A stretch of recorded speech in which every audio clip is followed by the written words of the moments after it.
அதிமுக பொதுச் செயலாளர் Edappadi K Palaniswami mega கூட்டணி அமைத்து நாடாளுமன்ற தேர்தலில் வெற்றி பெறுவார் என துணை பொதுச் செயலாளர் கே.பி. முனுசாமி தெரிவித்துள்ளார்.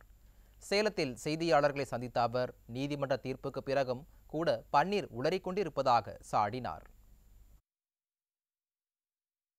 மாண்புமிகு எதிர்க்கட்சித் தலைவர் எடப்பாடியார் அவர்கள் நல்ல அரசியல் அனுபவம் வாய்ந்தவராக இருக்கிறார்.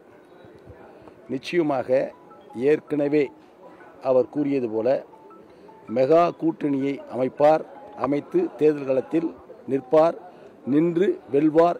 உச்சநீதிமன்றத்திலிருந்து அனைத்து நீதிமன்றங்களும் அனைத்து இந்திய அண்ணா திராவிட முன்னேற்ற கழகத்துடைய பொதுச் செயலாளர் தான் எடப்பாடியார். அவருக்கு ஒதுக்கப்பட்டுள்ள சின்னம் தான் 8 சின்னம் என்று தீர்ப்பு வழங்கப்பட்டிருக்கிறது. அந்த தீர்ப்புக்கு பின்பும் கூட இப்படி உளறிக் கொண்டிருக்கிறார் என்று சொன்னால் யாரை ஏமாற்ற அவர் நினைக்கிறார் என்பது அவருக்கு தான் தெரியும்.